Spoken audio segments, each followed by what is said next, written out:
মালদার পুকুরিয়ায় এই সরস্বতী পুজো নিয়েই পুলিশের দাওয়াই ঘিরে বিতর্ক বাঁধল। পুজোয় থাকুন সজাগ, রাত পাহারা দিন। দিকে দিকে সরস্বতী পুজোয় তৃণমূল নেতারা বাধা দিচ্ছেন, এমনটাই অভিযোগ। পরিস্থিতি প্রতিকূল বুঝে দায়িত্ব এড়ানোর চেষ্টা করছে পুলিশ।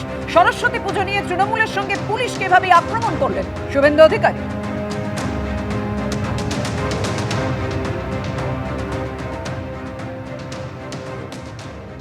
যে নিষিদ্ধ আছে, তাই কোনো রকম ডিজে আপনারা ব্যবহার করবেন না। রাতে টাইম মেনটেন করে বক্স বা মাইক, যেটা সাউন্ড বক্স আছে, সেটা বাজাবেন। এবং সবথেকে গুরুত্বপূর্ণ, প্রত্যেক পুজো কমিটিকে বলা হয়েছে যে আপনারা রাতের বেলায় মণ্ডপ ফাঁকা ছেড়ে দেবেন না। এটা একটা অদ্ভুত ব্যাপার যে পূজা করার পারমিশন দিচ্ছে পুলিশ, কিন্তু তার সুরক্ষার দায়িত্ব নেবে না। সুরক্ষা দায়িত্ব নিতে তারা তৃণমূলের লোকজনকে ভয় পাচ্ছে, যারা সরস্বতী পূজা করতে দিতে চাইছে না তাদেরকে ভয় পাচ্ছে। এটা কিন্তু আমরা বুঝতে পারছি না, কারণ বাচ্চা বাচ্চা ছেলেরাই বেশিটা সরস্বতী পূজা করে, স্কুলের ছোট ছোট বাচ্চারা। তাদেরকে যদি রাত জেগে পাহারা দিতে হয় সরস্বতী পূজা, তাহলে পুলিশ কি করবে? পূজা আমরাও ছোটোবেলায় সব রাত জেগে ঠাকুরকে পাহারা দিতাম। কী হয়, বিভিন্ন ধরনের দুষ্কৃতী, কুকুর সব ঢুকে যায় নোংরা করে। আর অনেক সময় দেখেছি দুষ্কৃতার ঠাকুরকে ভেঙে দেওয়ার চেষ্টা করে।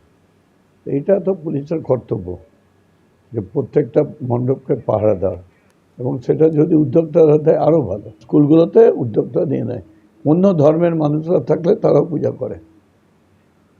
তো এখন শুভেন্দুবাবু মানে পড়াশোনা করেননি, কীভাবে বলবেন? পড়াশোনা করলে তো এটা হতো না। তৃণমূল নেতা দুলাল সরকার খুনের পর এবার মানিকচকের তৃণমূল বিধায়কের গাড়িতে হামলার চেষ্টা। ফের উঠল বড় মাথার তত্ত্ব। প্রাণনাশের চেষ্টা হয়েছে, রেকি করে হামলা হয়েছে, অভিযোগ করলেন সাবিত্রী মিত্র। একজনকে আটক করে ইতিমধ্যে জিজ্ঞাসাবাদ শুরু করেছে পুলিশ। গাড়িকে ধাক্কা মারার চেষ্টা হয়েছে, অভিযোগ করেছে মানিকচকের তৃণমূল বিধায়ক। সন্দেহজনক গাড়িটি ফের ঘুরে এসে ধাওয়া করে বলে অভিযোগ করেন বিধায়ক। আতঙ্কিত তৃণমূল বিধায়ক ইংরেজ বাজারে গাড়ি থামিয়ে পুলিশকে ফোন করেন। কে বা কারা, কি উদ্দেশ্যে এই ঘটনা ঘটালো, খতিয়ে দেখছে মানিকচক এবং ইংরেজ বাজার থানার পুলিশ।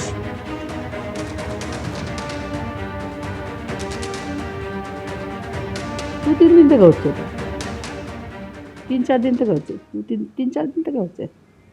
সব বহিরাগত, আমাদের এখানকার লোক না ওরা, মানে মালদার লোককে আমি চেহারা দেখে বলে দিতে পারি কোনটা মালদার লোক, কিন্তু না। তাহলে আপনাকে খুনের ষড়যন্ত্র আগে থেকেই করা হচ্ছিল? কেন হচ্ছিল আমি জানি না, যাদের স্বার্থে ঘা লাগছে তারা হয়তো করতে পারে। তবে একটা জিনিসই জানে, ভগবান যাকে বাঁচায় তাকে মানুষ মারতে পারে না। এখানে কিন্তু অন্য বড় মাথা আছে। অন্য বড় মাথা বলতে আবার আমি আবার কাউকে পার্সোনালি ইন্ডিকেট করছি না, কেউ না পাক কারা এর পিছনে আছে, যেটা মালদার নেতাগুলোকে শেষ করতে চায়, সেটা আমি বুঝতে পারছি না। ফলে এখানে কেউ আছে এমন কিছু, কারণ আমার সাথে আমার একটাও শত্রু নেই বলতে গেলে। রাজনৈতিক শত্রু কেউ হতে পারে, কিন্তু এমনি কোনো শত্রু নেই। আর আমাকে মেরে ফেলার মতো আমি কাউরি কোনো দিন ক্ষতি করি না, আমি সবার কাজ করি। তৃণমূল নেতা দুলাল সরকার খুনের পরও বড় মাথার তত্ত্ব সামনে ছিলেন তার স্ত্রী।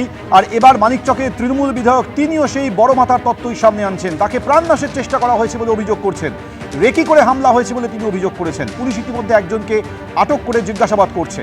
গাড়িকে ধাক্কা মারার চেষ্টা হয়েছে বলে অভিযোগ। সন্দেহজনক গাড়িটি ফের ঘুরে এসে ধাওয়া করে, অর্থাৎ গোটা বিষয়টা যে পরিকল্পনা করে করা হয়েছে এমন অভিযোগ করছেন আতঙ্কিত তৃণমূল বিধায়ক। এদিকে এই ঘটনার পর ইংরেজবাজার পুরসভার চেয়ারম্যান কৃষ্ণেন্দু নারায়ণ চৌধুরী তিনি কি বললেন দেখুন। স্যার, পুলিশ খুব সক্রিয় আছে, পুলিশ এটা তদন্ত শুরু করে দিয়েছে। পুরো সিসি ক্যামেরাগুলো যত আছে সব খোঁজা হচ্ছে। আমার আশা যে গাড়িটাকে বের করবে এবং দোষী যিনি আছে তাদের অ্যারেস্ট করা হবে। যেহেতু একটা উনি এমএলএ আছেন, উনি আমাদের লিডার আছেন, ওনার উপর হামলা হয়েছে, উনি অভিযোগ জানিয়েছেন, সুতরাং একটা উচ্চ পর্যায়ে তদন্ত হচ্ছে। আমি এমন কিছু বলবো না যেটা তদন্তে ব্যাঘাত ঘটবে। শুধু এটুকু বলবো, পুলিশ সিরিয়াসলি দেখছে এবং খুব হাই লেভেলেই এটা চলছে। এটা তো পুলিশ দেখবে, মাথাগুলো কে আছে না আছে পুলিশ দেখবে, আমরা তো বলতে পারবো না। মানিকচকের তৃণমূল বিধায়কের গাড়িতে হামলার চেষ্টা শুধু নয়, প্রাণনাশের চেষ্টা হয়েছে বলে একেবারে সরাসরি নিজেই অভিযোগ করছেন আতঙ্কিত তৃণমূল বিধায়ক। তিনি বলছেন যে গাড়িটি সন্দেহজনকভাবে ঘুরে তাকে ফলো করছিল, ঘুরে এসে তাকে ধাওয়া করে, অর্থাৎ প্রাণনাশের চেষ্টা করা হয়েছে, রেকি করেই এই হামলা করা হয়েছে বলে মানিকচকের তৃণমূল বিধায়ক সাবিত্রী মিত্র তিনি সরাসরি এই অভিযোগ করেছেন। আর এই ঘটনার পর বিজেপি এবং শাসকের মধ্যে শুরু হয়ে গিয়েছে চাপাদুলি।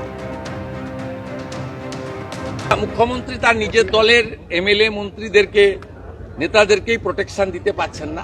সাবিত্রী মিত্রকে বলবো যে তিনি যেন মুখ্য বিধানসভাতে এই বিষয়টা উল্লেখ করেন, আমরা সাথ দেব না। পুলিশকে বলেছি এনকোয়ারি করতে, দেখে নিচ্ছে।